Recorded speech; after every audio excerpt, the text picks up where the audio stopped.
Assalamualaikum warahmatullahi wabarakatuh. Waalaikumsalam warahmatullahi wabarakatuh.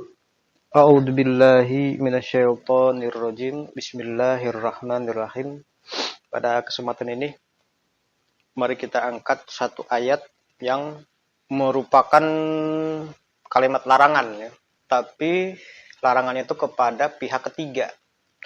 Dan pihak ketiga itu bukanlah kepada orang, tapi kepada sikap ya, hal abstrak gitu, yaitu pada surat Luqman surat ke-31 ayat ke-23.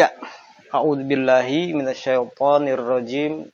Wa man kafara fala yahzunka kufruhu, yaitu siapa yang bersikap negatif maka di sini ada yahzunka dari hazina yahzanu. Kalau dia ngambilnya dari hazina yahzanu, hazanan itu artinya sedih. Itu tanpa objek ya.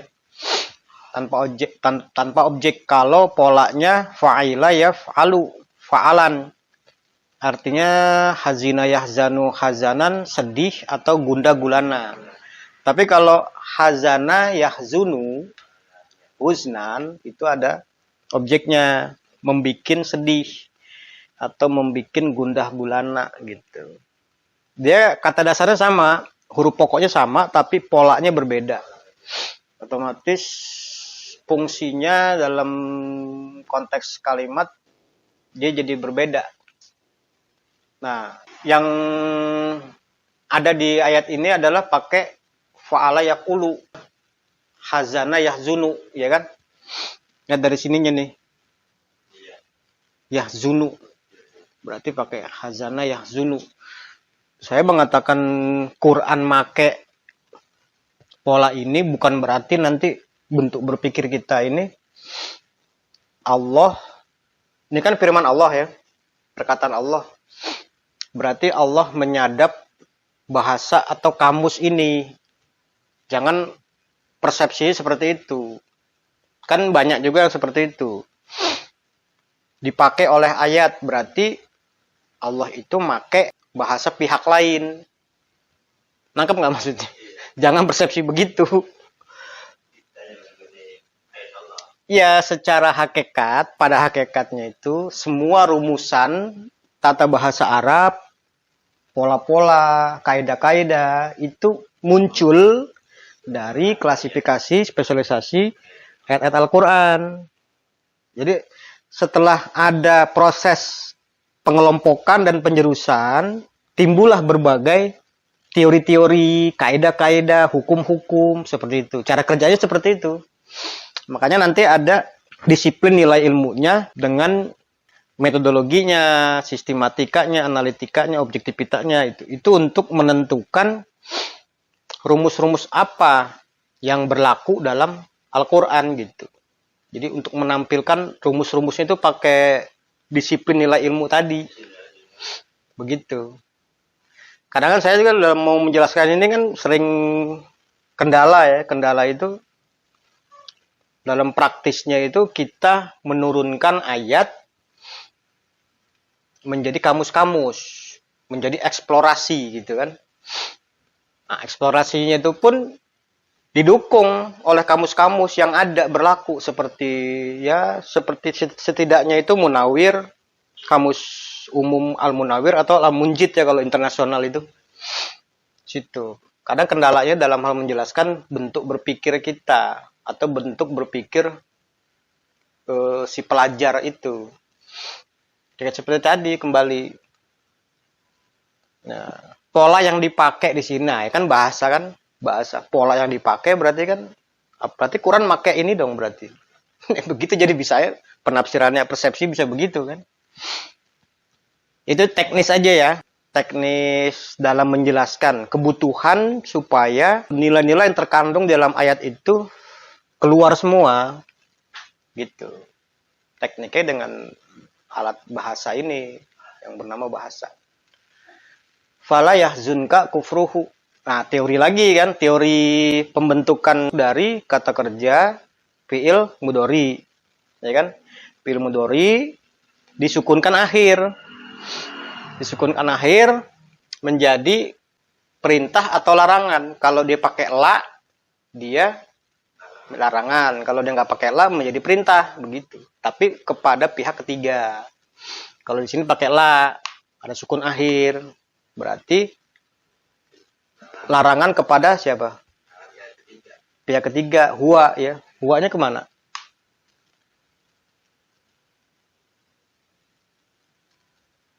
Ke kufruhu kan? Ya kan? Kufruh itu dari kafara yakfuru. Kufron. Kan domahnya kelihatan nih, marfu. Dia subjek dalam kalimat kata kerja menjadi sasaran larangan. Sasaran larangan apa sasaran perintah dalam kalimat perintah atau kalimat larangan. Ya prinsipnya sama.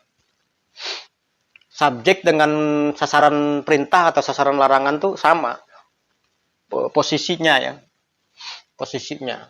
Tapi nanti fungsinya yang berbeda. Kalau subjek itu kan yang menentukan kata kerja. Kalau sasaran larangan tuh berarti yang menjadi sasaran larangan.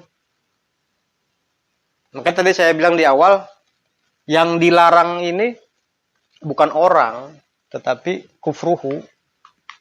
Ya kan? Unik kan? Kalau misalnya saya bilang begini, fala tahzun berarti janganlah Anda membikin gundah gulana. Kalau fala tahzunu janganlah kalian membikin gundah gulana. Kalau fala tahzunna janganlah kalian perempuan, ya kan? Membikin gundah gulana. Kalau fala tahzuna janganlah kalian berdua membikin gundah gulana. Nah di sini fala yahzunka kufruhu. Berarti janganlah sikap negatifnya, ya kan, membikin Anda gundah gulana, begitu. Janganlah sikap negatifnya membikin Anda gundah gulana. Jadi bukan kepada orang kan? Jadi tapi kepada sikap negatifnya gitu. Berarti sikap negatif itu bisa melekat kepada siapapun. Ya kan? Bisa melekat pada diri kita, diri siapapun. Makanya di sini kan general. Kafara yakfuru itu bersikap negatif. Jadi kalau kufron, masdarnya berarti sikap negatif. Kata benda dia. Yaitu siapa yang bersikap negatif, maka janganlah sikap negatifnya membikin Anda gundah gulana gitu. Jadi bukan orangnya yang bersikap negatif yang jangan membikin Anda gundah gulana, tapi sikap negatifnya gitu. Ya dalam praktis nanti banyak ya. Dalam praktis. Tapi jangan salah mengimplementasikan juga gitu. Misalnya ada orang yang bersikap negatif terhadap ajaran Allah sesuai sunnah Rasul. Dia kita larang. Awas ya, jangan sikap negatifmu membuat saya gundah gulana. Jangan begitu. Enggak begitu. Makanya ini bahasanya begini, tapi dalam praktisnya harus hati-hati. Kayak kemarin ayat kan, wala yasuddunaka an ayatillah. Janganlah, ya kan? Jangan sekali-sekali mereka menghadang. Jangan sekali-sekali mereka menghadang Anda dari penyampaian ayat-ayat Allah. Dalam praktisnya jangan kita melarang orang menghadang kita. Oh, jangan halang-halangi saya ya. Jangan begitu. Jadi gimana dong praktisnya?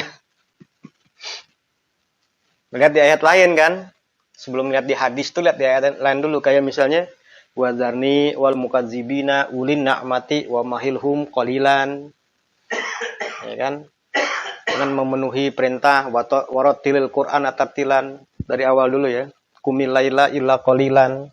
nisfahu awin kusminhu qalilan dan seterusnya itu. Warattilil Qur'ana tartilan. Yaitu cara mencegah atau melarang agar mereka tidak menghadang kita atau agar sikap negatif mereka tidak membuat kita guna-gulana seperti itu. Rasul tuh berbuat seperti itu dalam hal praktisnya. Jadi dia nggak pernah melarang orangnya. Tapi bagaimana kita? Jadi kalau bahasa kitanya, bagaimana kita terhindar gitu, terhindar dari sikap negatif mereka, terhindar dari hadangan mereka gitu. Itu bahasa Indonesianya jadi seperti itu maknanya. Nangkep ya maksudnya? Ini penuh dengan ini diplomatis ya ayat itu. Kalimat selanjutnya ilaina marji'uhum, menurut kami. Nah, kami juga di sini. Kami itu kan Allah ya maksudnya ini. Allah itu orientasinya bukan ke pribadi, bukan ke personnya. Jadi nanti dikatakan marji hukum, rujukan kembalinya mereka itu kepada Allah, kepada kami itu berarti fisiknya ke Allah begitu. Ya silakan aja kalau mau menafsirkan begitu. Ini harus dibawa ke fungsinya gitu.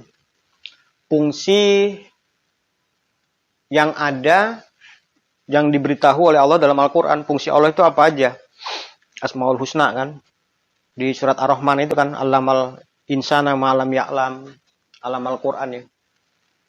Mengajarkan ilmu, menurunkan Al-Quran begitu. Itu fungsi-fungsi Allah kan banyak itu. Seperti itu.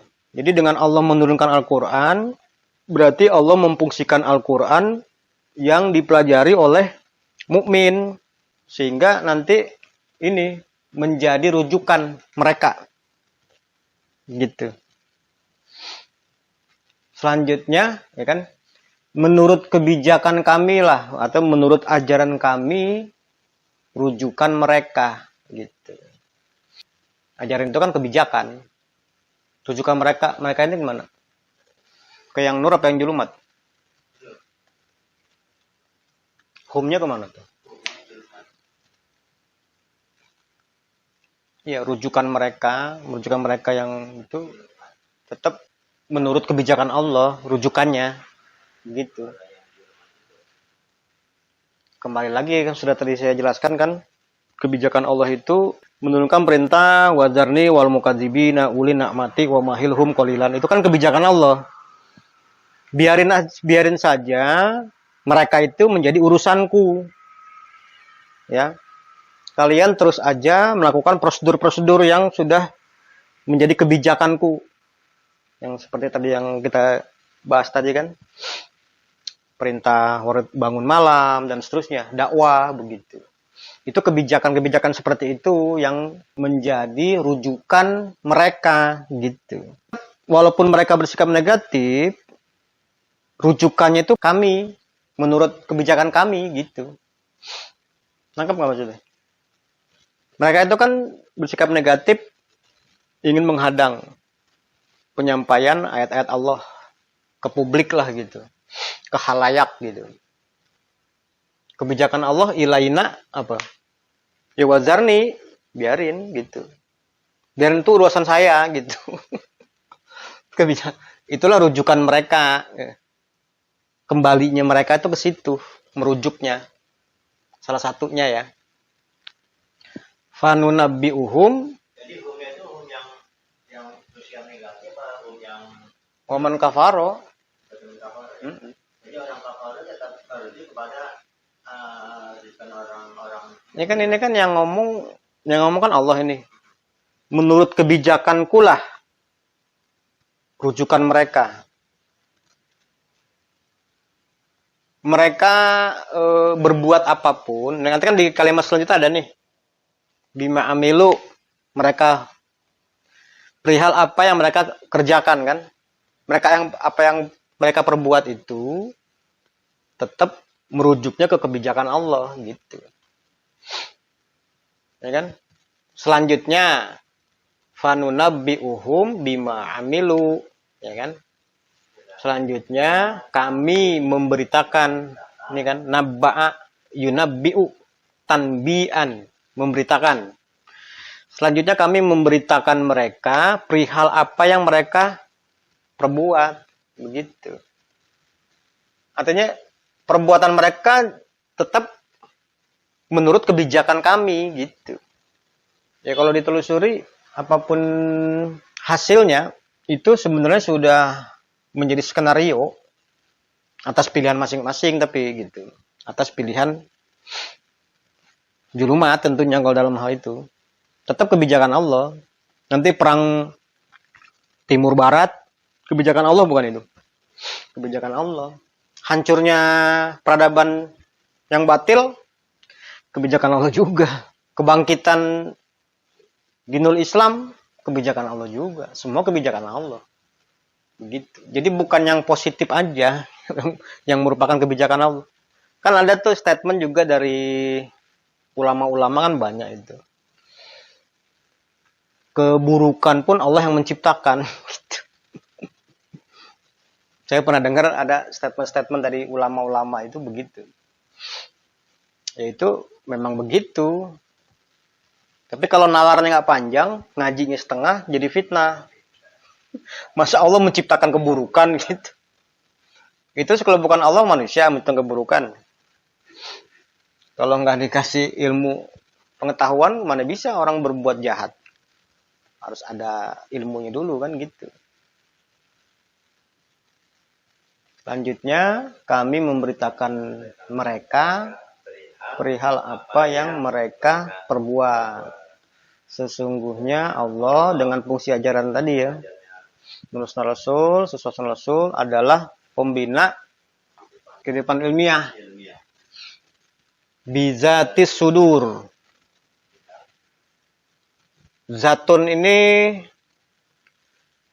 kalau di kamus banyak ya. Salah satu alternatifnya itu zatun itu bisa berarti nafsun. Nafsun. Bisa juga ainun ya. Nafsun, ainun. Nah, an-nafsu itu sendiri sama dengan al-himmatu wal irodah. Al-himmatu itu hasrat. Irodah itu, al-irodah kehendak. Jadi komponen-komponen ini nih bagian dari an-nafsu gitu. Nangkep nggak? Kayak kita kan di misalnya iman, al-imanu aqdun bil qalbi wa iqrarun bil lisan wa amalun bil arkan. 3 komponen kan? Aqdun bil qalbi wa iqrarun bil lisan wa amalun bil arkan. 3 komponen itu mewakili kata iman. Nah, nafsun di sini al-himmatu wal iroda itu mewakili atau ada dalam nafsu gitu. Nafsu, hasrat dan kehendak ya kan. Nah, sedangkan ainun itu sendiri al-ainu artinya an-nazru, pandangan. Ya kan? Itu masih seputar zatun ya. Arti zatun ini. Arti zatun, nafsun, ainun. Nah, dipecah lagi kan nafsun ini al-ainu nazru gitu. Pandangan. Maka zatus sudur, sodri atau zatus sudur kalau di jama kan sudur, kalau dia satu sodri. Zatus sodri sama dengan pandangan dan hasrat dada. Sama dengan isi hati. Itu jalannya begitu ya. Makanya ya nanti penerjemahannya zatus sudur ya isi hati aja udah. Jadi perihal isi hati begitu aja. Jadi singkat begitu. Sesungguhnya Allah dengan fungsi ajarannya Al-Quran Sunnah Rasul atau penurunan Al-Quran itu Sunnah Rasul pembina pandangan ilmiah perihal isi hati begitu. Jadi untuk bisa merepresentasikan satu frase dalam Al-Quran, itu eksplorasinya itu panjang gitu. Pemecahannya, pembongkaran atau sintaksisnya itu banyak variabel gitu. Tapi ini untuk sebagai pertanggungjawaban. Kalau dari mana kok zatu sudur kok jadi isi hati gitu kan? Harus bisa menjelaskan. Alternatifnya itu zatun itu tadi nafsun, ainun. Pecah lagi nafsun itu al-himmatu wal iroda. Hasrat, kehendak. Ainun itu sendiri an-nazru, pandangan. Nah, ini kan komponen dari zatun gitu. Nah, jadi sodrun itu dada. Zatun itu tadi hasrat, kehendak, pandangan. Berarti pandangan dan hasrat dada. Sama dengan isi hati. Begitu.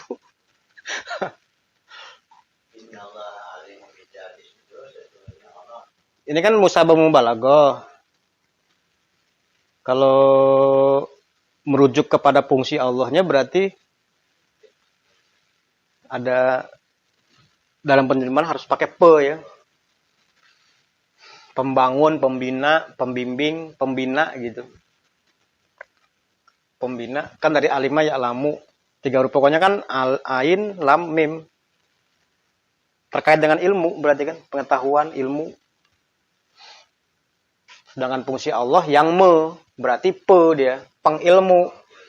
Enggak sekedar mengajarkan tetapi membimbing, menciptakan dan seterusnya itu pembina pandangan ilmiah.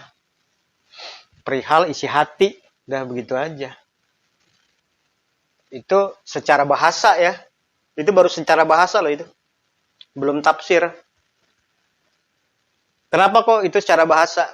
Karena eksplorasinya itu seputar bahasa aja pemecahannya. Belum kepada tafsir. Belum kepada makna isi hati. Nanti isi hati itu bicara tafsir nanti panjang lagi kan? Apa sih yang ada di isi hati orang tuh? Apa aja sih secara umum? Bongkar lagi kan? Ini kan baru bahasa gitu. Belum lagi nanti penafsiran tentang mukmin itu luar biasa. Dia bisa tembus pandang. Dia bisa mengetahui isi hati orang. Nah, coba. Percaya nggak itu? Rasul selain dia sebagai rasul kan banyak dia jabatannya. Kalau mau kita pakai istilah jabatannya. Mukmin juga, mutawakilun juga, amirul mukminin juga, banyak jabatannya gitu. Jabatan publik itu banyak dia. Fungsi-fungsi dari Muhammad bin Abdullah itu kan. Dia bisa mengetahui isi hati setiap manusia. Dari mana dia bisa tahu? Dari ilmu Allah yang diturunkan kepada dia. Nah, ilmu Allah yang diturunkan kepada Nabi Muhammad pun diturunkan kan kepada Abu Bakar, Umar, Utsman. Sehingga kalau turunan di bawahnya sama mempelajari, imannya sama, la nufariqu baina ahadim mirusuli, ya sama berarti antara iman Rasul dengan iman para sahabat dan orang-orang mukmin seluruhnya. Kalau apa yang dikaji, dipahami sama gitu.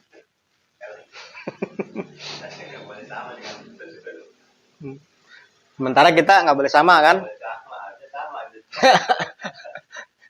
Kan? La nufariqu baina ahadim mirusuli. Wa ma Muhammadun illa rasul. Muhammadur Rasulullahi wallazina ma'ahu. Wah, kita kan bukan rasul. Oh iya, oke, kita bukan rasul. Kita pengikut rasul bukan? Pengikut. Nah, berarti apa yang diamalkan oleh rasul, kalau kita pengikut fungsinya apa? Mengikuti kan? Amalan rasul apa? Menguasai ilmu. Iya dong. Allah mengajarkan ilmu, yaitu Al-Quran. Diserap oleh rasul. Fa'innahu nazzalahu ala qalbika. Masuk ke dalam hati Rasul. Rasul mengajarkan kembali ke Abu Bakar, Umar, Utsman, Ali dan seterusnya ke kita. Menjadi isi hati kita nggak nantinya itu? Menjadi isi hati. Sama nggak isi hati dengan Rasul? Sama. Kok disuruh beda? Yang membedakan jadi apa dong? Yaitu uswatun hasanah. Pihak pertama yang menjadi contoh sekaligus mencontohkan gitu. Kalau yang berikutnya tidak ngikutin aja dia. Tidak menjadi contoh. Kalaupun memberikan contoh, itu contoh yang sudah ada di dalam diri Rasul disampaikan ke orang. Itu namanya memberikan contoh. Tapi kalau sebagai contohnya Rasul begitu.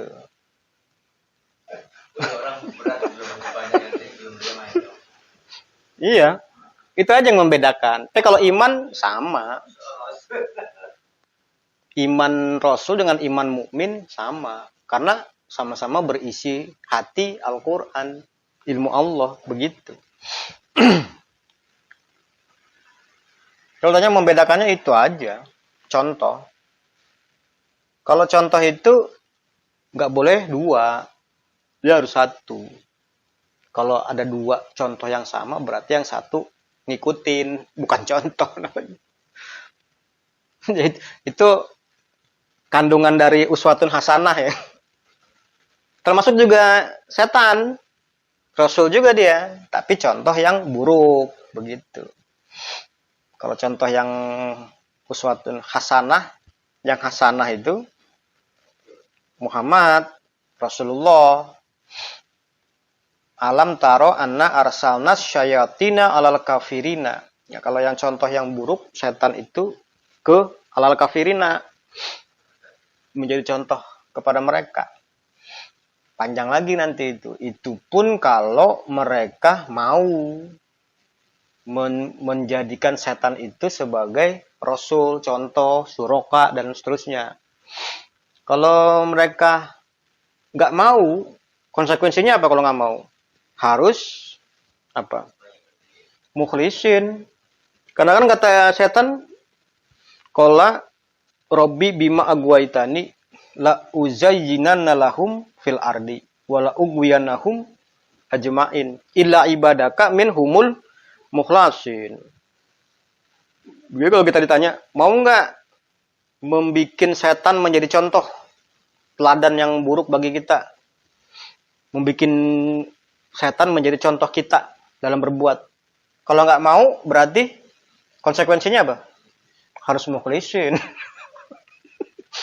Bener nggak? Sekarang nggak mau mencontoh setan, tapi nggak mau mukhlis juga. Kayak mana coba itu?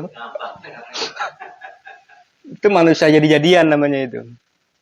Makanya sering dulu kan kita mengatakan itu, jangan jadi banci, gitu. Jangan jadi banci ya.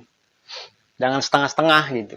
Kalaupun kita belum sempurna, belum di titik yang sebenarnya, minimal itu arahnya sudah benar. Jadi dalam surat An-Nisa itu kan ayat 100 ya kalau nggak salah kan. Waman yakhruj min baitihi, ya kan, ilallah wa rasul yudrikul mautu faqad waqa'ah juruhu. Kalau keluar sudah arahnya sudah benar, jihad fisabilillah tadi, di tengah jalan meninggal, berarti kan dia belum nyampe, belum, yang tadi saya bilang tadi, belum sempurna di posisi titik yang sebenarnya gitu. Tapi arah sudah benar, itu faqad waqa'a ajruhu, sudah jatuh gitu. Ibarat kita naik mobil ke arah yang benar tapi belum nyampe, tetap dianterin oleh mobil itu ke tujuan yang sebenarnya gitu. Cuman jangan jadi agent ya, teriak-teriak nyuruh orang naik mobil tapi dia nggak naik, itu agent namanya. Sampai sini ada pertanyaan? Kira-kira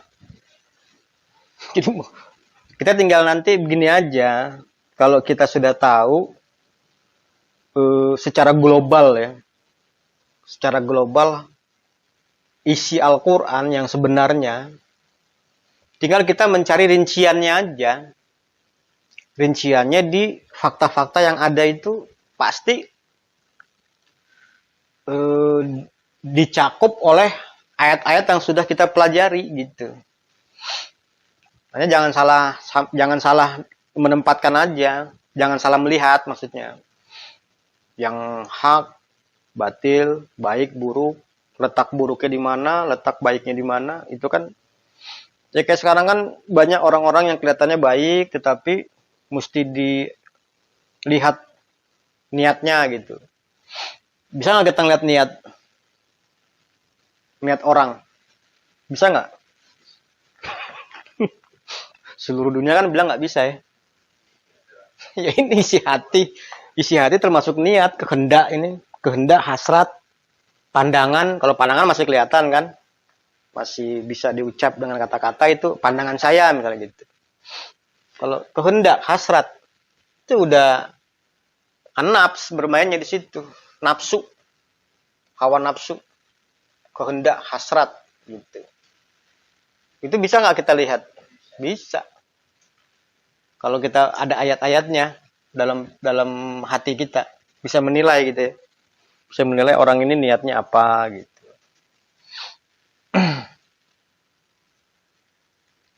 Kalau nggak ada pertanyaan kita beralih ya ke latihan.